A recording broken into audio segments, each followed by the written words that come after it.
भी नहीं है। ये जहरीला फल है जो समाज में है। कभी उन युवाओं से पूछिएगा।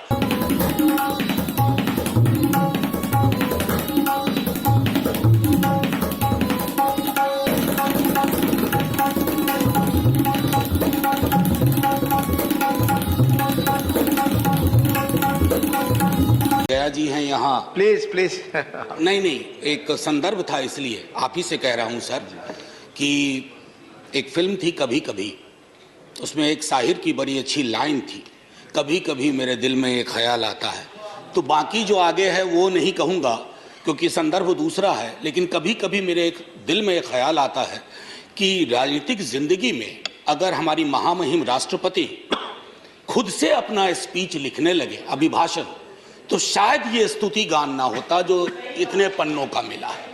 अब ये कब होगा सर? ये हमेशा से होता रहा होगा, लेकिन कई चीजें जो हमेशा से होती रही हैं वो अच्छी हो ये आवश्यक नहीं है। क्यों सर? क्योंकि जमीन की हकीकत और अभिभाषण के तथ्य मेल नहीं खाते हैं सर, और ये चिंता का विषय है। समाज अस्थिर है तो स्थिर सरकार का क्या करें? उस ऑर्केस्ट्रा में जाकर के हम भी गाना गाएं?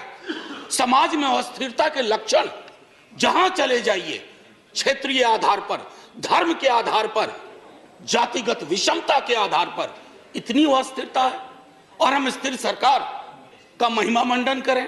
सर, स्थिर सरकार वो होती है जो समाज में अस्थिरता पैदा ना होने दे। यहां उल्टा मामला है, ये चिंता का विषय है। इसकी अभिव्यक्ति माननीय राष्ट्रपति महोदया के अभिभाषण में नहीं होती है। सर, 370 का जिक्र आया।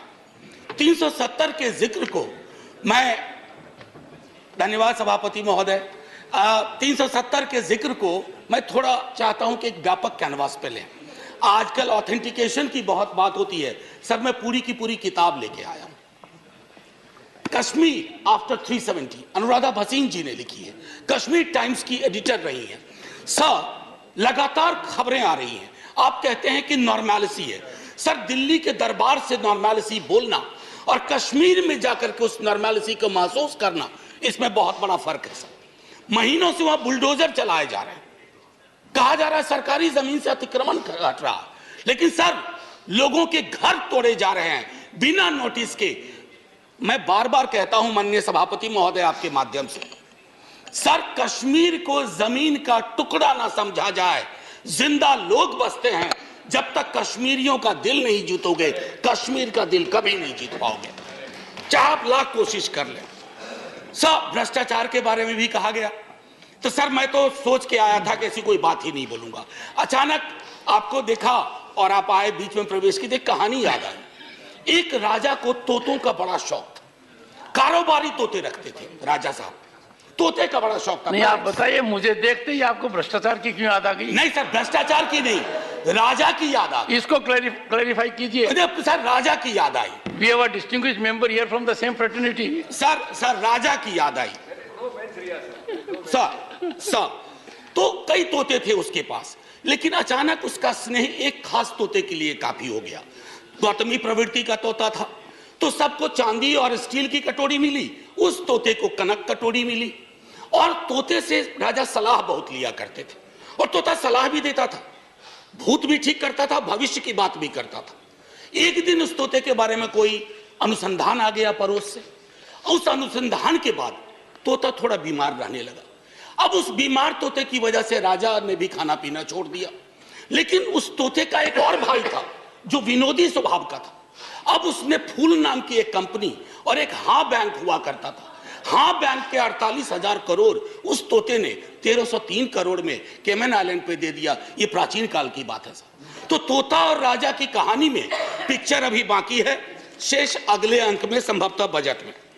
सर, राष्ट्रपति के अभिभाषण पर विशुद्ध राजनीतिकरण होता है, राजनीतिकरण होनी भी चाहिए। लेकिन सर 2018 से लेकर अब तक जब अभिभाषण में आप कंटेंट एनालिसिस करो तो 43 बार 2014 का जिक्र होता है। सर, इतना तो 1947 का जिक्र नहीं होता जब हम आजाद हुए थे। 2014, ये कौन से इतिहास की समझ विकसित कर रहे हैं कि 14 से पूर्व इस देश में अंधेरा था और 24 में अगर कुछ और हो गया तो देश में सन्नाटा हो जाएगा। हम पहली आजादी की वर्षगांठ हमने 48 में मनाई थी सर, तब तक बापू को खो चुके थे। हाँ, आज 75वें वर्ष में इस तथाकथित अमृत काल में मैं ये देख रहा हूं कि गांधी की हत्या करने वालों का महिमा मंडन हो जाता है। ये भी है, ये है। इसके लिए 2014 चिंता का विषय था और कोई नहीं। प्रधानमंत्री डेमोक्रेटिकली इलेक्टेड हुए, कौन विरोध करेगा? लेकिन डेमोक्रेसी में कई एनोमलीज आ रही हैं, विसंगतियां आ रही हैं, उनका जिक्र ना करूं तो पार्लियामेंट फिर किस बात की सर? राजेंद्र बाबू तक टॉलरेंस की बड़ी बात हुई, उनसे लेकर के सहिष्णुता की बात हुई। अब सहिष्णुता शब्द गायब है अभिभाषण से। क्या नहीं चाहिए हमें सहिष्णुता?